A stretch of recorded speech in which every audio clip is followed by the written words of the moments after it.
श्री मंदालसा जी।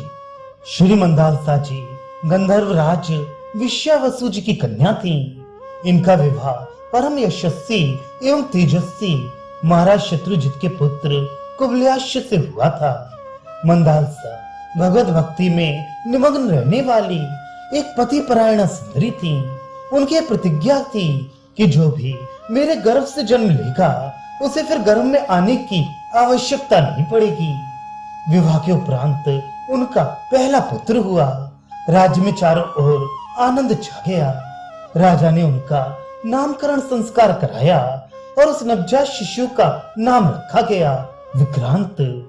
परिवार के सब लोग बड़े प्रसन्न हुए, पर मंदालसा उस नाम को सुनकर हंसने लगी। उन्होंने बाल्यकाल से ही बच्चे को समझाना प्रारंभ किया। हे तात, तेरा कुछ भी नाम धाम नहीं है। तू समस्त बंधनों से नित्य मुक्त है। ये शरीर पंच महाभूतों का बना है, पर तेरा इससे कोई संबंध नहीं है। संसार में सभी सुख मोहजन्य हैं। उनके आकर्षण मिथ्या और सदाचार के मार्ग से डिगा देने वाला है। इंद्रियों के भोग दुख रूप हैं, ऐसा ज्ञानी लोग समझते हैं, किंतु जो अविवेकी हैं उनको तो दुख रूप ये सांसारिक भोग भी सुख देने वाले लगते हैं। इस प्रकार माता मंदालसा ने अपने पुत्र को बाल्यकाल से ही ऐसा उपदेश किया जिससे उसको संसार का सच्चा ज्ञान हो गया और ममता शून्य होकर उसने अपने मन को गृहस्थ धर्म की ओर नहीं जाने दिया। राजा के दूसरा पुत्र पैदा हुआ तो उसका नाम सुबाहु रखा गया। इस बार भी मंदालसा को बड़ी हंसी आई और उस बालक को भी बाल्यकाल से ही उपदेश देकर परम बुद्धिमान और ज्ञानी बना दिया। तीसरा पुत्र उत्पन्न होने पर उसका नाम राजा ने शत्रुमर्दन रखा। ये सुनकर मंदालसा बहुत देर तक हंसती रही।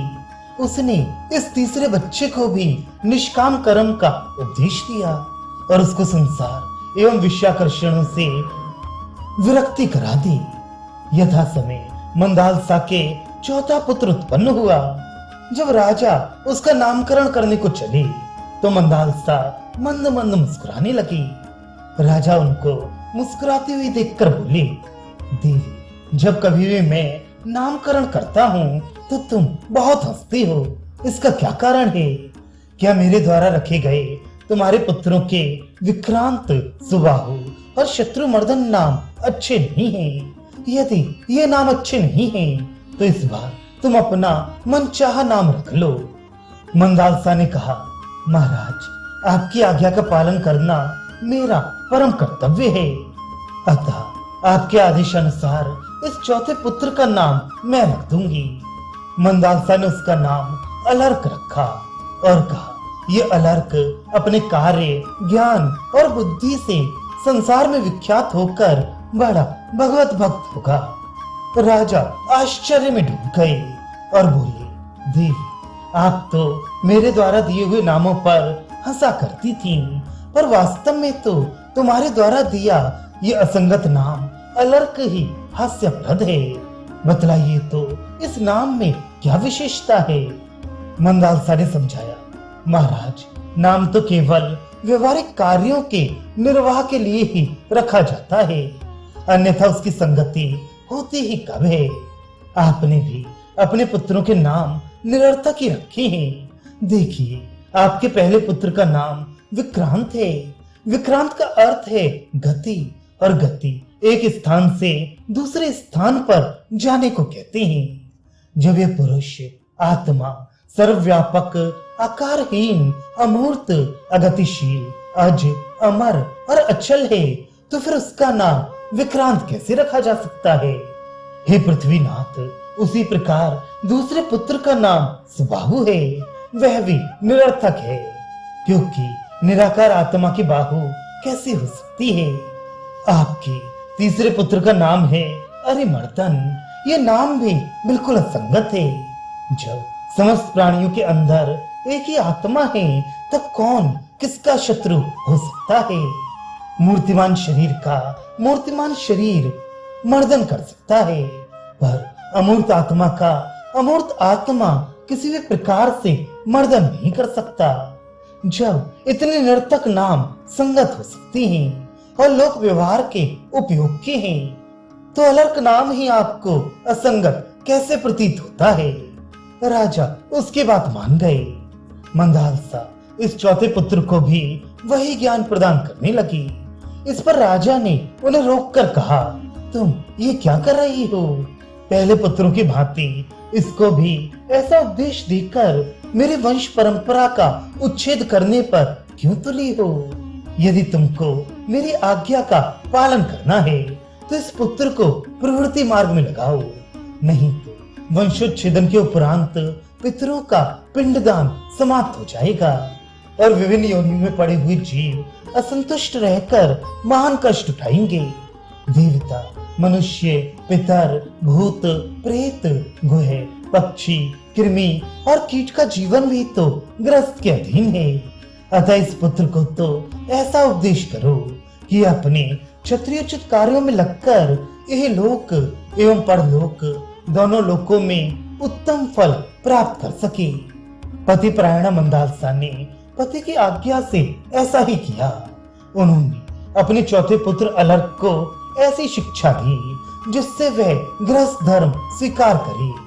उसे सदग्रस्त बनाने के लिए उन्होंने राजनीति, वर्णाश्रम धर्म, गृहस्थ के कर्तव्य, श्राद्ध कर्म, श्राद्ध में विहित और अविहित वस्तु, गृहस्थोचित सदाचार, त्याज्य ग्राह्य वस्तु, शौच अशौच, कर्तव्य कर्तव्य आदि का विस्तार से उपदेश किया। माता से उपदेश ग्रहण करके अलर्क ने युवावस्था में विधि पूर्वक अपना विवाह किया। उसके अनेक पुत्र हुए। वे यज्ञ द्वारा भगवान का भजन करने एवं हर प्रकार से पिता की आज्ञा का पालन करने में लगा रहता था।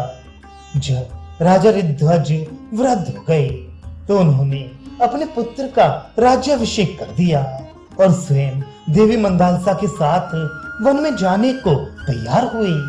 उस समय मंदालसा ने अपने प्रिय पुत्र अलर्क को एक सोने की अंगूठी देते हुए कहा, बेटा, गृहस्थ धर्म का अवलंबन करके राज्य करते समय तुम्हारे ऊपर यदि प्रिय बंधु के वियोग से, शत्रुओं के बाधा से अथवा धन के नाश से होने वाला कोई असह्य दुख आ पड़े तो मेरी दी हुई इस अंगूठी से यह उपदेश पत्र निकाल करके तुम अवश्य पढ़ना, क्योंकि ममता में बंधा रहने वाला गृहस्थ दुखों का केंद्र होता है।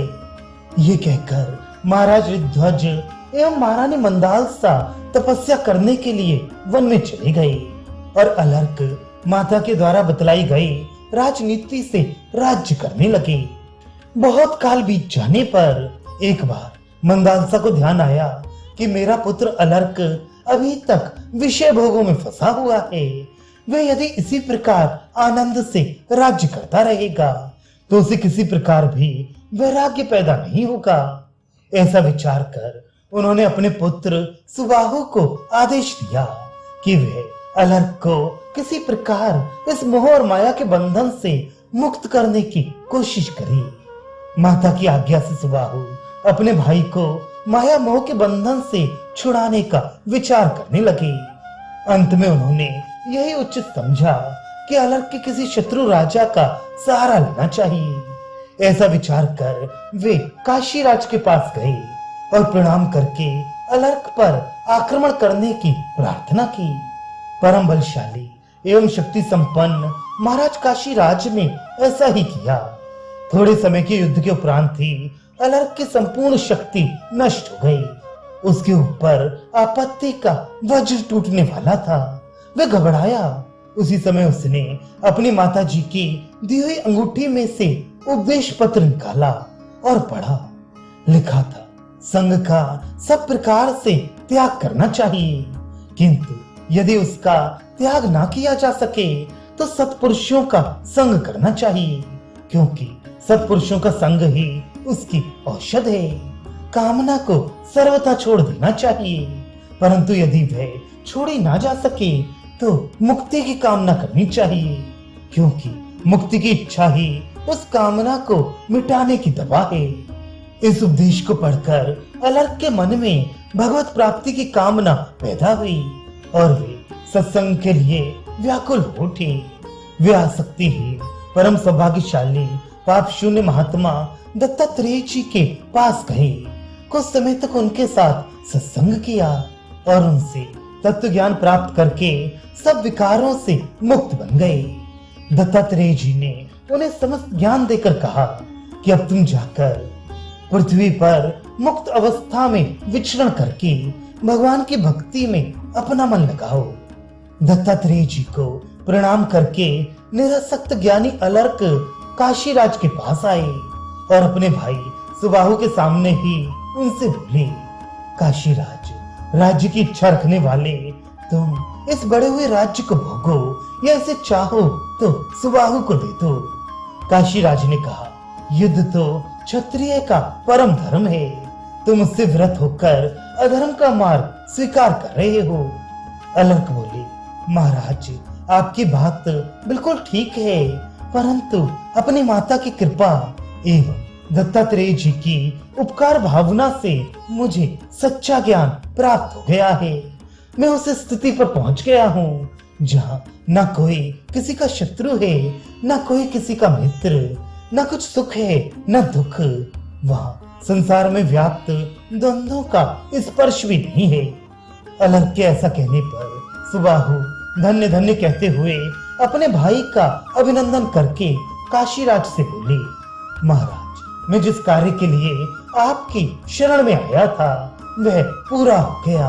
अब मैं जाता हूँ, आपका कल्याण हो। काशीराज इन बातों का अर्थ नहीं समझ सके। उनके पूछने पर सुबाहु ने सब समाचार काशीराज को सुना दिया। अंत में सुबाहु अपने छोटे भाई अलर्क के साथ जंगल में तपस्या करने एवं भगवान की भक्ति में तल्लीन रहने के लिए चली गई। काशीराज भी अपने ज्येष्ठ पुत्र को राज्य देकर वन में भगवान के दर्शनों के लिए चले गए।